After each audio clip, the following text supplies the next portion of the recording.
안녕하십니까. 매일신문 뉴스 김민정입니다. 첫 소식입니다.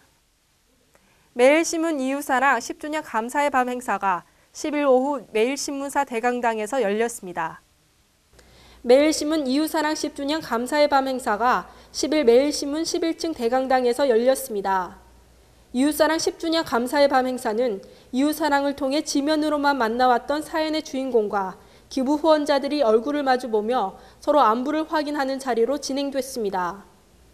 이날 행사에는 이웃사랑을 통해 지면으로만 만나왔던 기부자와 사연 주인공, 사회복지사 등 71명이 참여해 2시간 동안 가슴 따뜻한 시간을 나눴습니다. 매일신문사는 이 자리에서 이웃사랑에 기부한 사람들을 대표해 하이트진로 대구경북지사 최문종 상무에게 감사장을 전달했습니다. 또 대구시립 소년소녀합창단이 행사 참석자들을 위해 합창 공연을 선보여 분위기를 돋구었고, 참석자들은 하트 모양의 촛불 장식 주위에 모여 촛불을 들고 이웃사랑 10주년 의미를 되뇌었습니다. 매일신문 이창현 사장은 이웃사랑이 10년간 이어진 데는 지역민들의 관심과 사랑이 가장 큰 원동력이 됐다며 앞으로도 많은 관심과 사랑을 부탁한다고 말했습니다. 2013년도 지방공무원 임용시험부터 거주지 응시 자격은 대구 경북에서 대구로 변경됩니다. 대구시가 10일 2013년도 지방공무원 공개경제 임용시험 일정을 사전 안내하고 거주지에 대한 응시 자격을 대구 경북 거주자에서 대구 거주자로 변경한다고 밝혔습니다. 이에 따라 시험 시행 연도 1월 1일부터 최종 시험일까지 계속해 본인의 주민등록상 주소지가 대구로 돼 있거나 시험 시행 연도 1월 1일 현재 본인의 주민등록 주소지가 대구인 기간이 합산해 3년 이상인 사람만 응시할 수 있습니다. 시는 내년도 공무원 공개경쟁 임용시험을 8, 9급은 8월 24일, 7급은 10월 5일에 각각 실시할 계획이라고 밝혔습니다. 또 시험 직렬별 선발 인원 등 자세한 시험 계획은 내년 2월시 홈페이지에 공고할 예정입니다. 대구시 홍수활 자치행정국장은 거주지 응시 자격을 변경한 것은 대구를 잘 알고 있는 지역 수험생이 공직에 진출하는 기회를 확대하기 위한 것이라고 전했습니다. 인기 여배우 이시영이 오늘 복싱 선수 국가대표로 태그마크를 달지 주목받고 있습니다. 인기 여배우 겸 서울시 복싱 대표인 이시영은 최근 열린 국가대표 선발대회에서 경남대표 최지훈을 7대1로 꺾으며 결승에 진출하는 쾌거를 이뤘습니다. 10일 울산 울주군 울산경영정보고 체육관에서 열린 제66회 전국 아마추어 복싱 선수권 대회 겸 2013 복싱 국가대표 선수 1차 선발대회 여자 48kg 준결승에서 경남급 선수로는 장신에 속하는 이시영이 자신보다 키가 작은 최지훈을 맞아 리치 싸움에서 우위를 점하며 영리하게 경기를 풀어냈습니다. 이시영은 오른손 제브로 견제한 뒤 왼손잡이라는 장점을 활용해 상대 안면에 왼쪽 스트레이크를 꽂아 넣으며 점수를 쌓았습니다.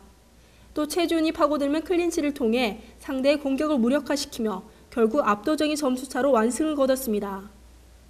5명이 출전한 48kg급에서 결승을 진출한 이시영은 태극마크를 달기 위한 마지막 관문만을 남겨둔 채 11일 같은 장소에서 태극마크를 향한 최종전을 벌입니다. 우리나라가 올해 극심한 글로벌 경기 침체에도 불구하고 사상 처음으로 세계 8대 무역 수출국으로 부상했습니다. 10일 지식경제부에 따르면 올해 우리나라 무역액이 수출 5,128억 1,800만 달러, 수입 4,871억 8,200만 달러를 기록하며 무역의 1조 달러를 넘어섰다고 밝혔습니다. 이는 한국의 글로벌 경기 침체에도 불구하고 사상 처음으로 세계 8대 무역국으로 부상하며 주요 수출국의 저력을 보였습니다. 무역 수지는 이 시점을 기준으로 256억 3,600만 달러 흑자로 집계됐습니다. 지식경제부는 글로벌 경기 둔화로 세계 교역이 감소했으나 2년 연속 무역 1조 달러 달성은 큰 의미가 있다고 전했습니다. 수사와 재판을 방해하는 이른바 거짓말 범죄가 기승을 부리고 있습니다.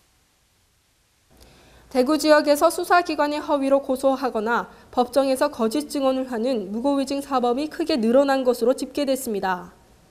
대구지검에 따르면 지난 8월에서 11월까지 대구지검의 무고나 위증으로 적발된 이는 모두 63명에 이른 것으로 나타났습니다.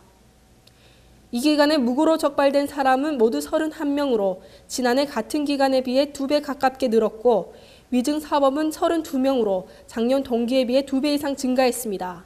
무고 사범들은 책임을 피하기 위해 허위로 고소를 하는 면책 목적형과 상대방에 대한 악감정으로 허위 고소한 보복 목적형이 각각 14명으로 가장 많았고 경제적 이익을 목적으로 한 이익 목적형은 3명입니다. 또 위증 사범은 공법 관계 등으로 범행 책임을 숨기기 위한 범행 은폐형이 17명으로 가장 많았고 피고인과 합의한 뒤 피해 진술을 번복해 위증한 피해 번복형이 8명, 친구, 친족 관계의 정해에 이끌려 위증한 친분 온전형이 7명 등입니다. 대구지검은 악의적 무고는 수사기관의 수사력 낭비로 이어지고 억울한 피해자를 만들 수 있다며 위증도 사회 전체의 신뢰관계를 위협하는 중대한 범죄인 만큼 지속적으로 단속할 방침이라고 전했습니다. 오늘 대구 경북은 대체로 맑겠습니다. 대구 경북은 낮 최고 기온 2도에서 4도로 어제보다 조금 더 높겠습니다. 이상으로 12월 11일 매일신문 뉴스를 마치겠습니다. 시청해주신 여러분 감사합니다.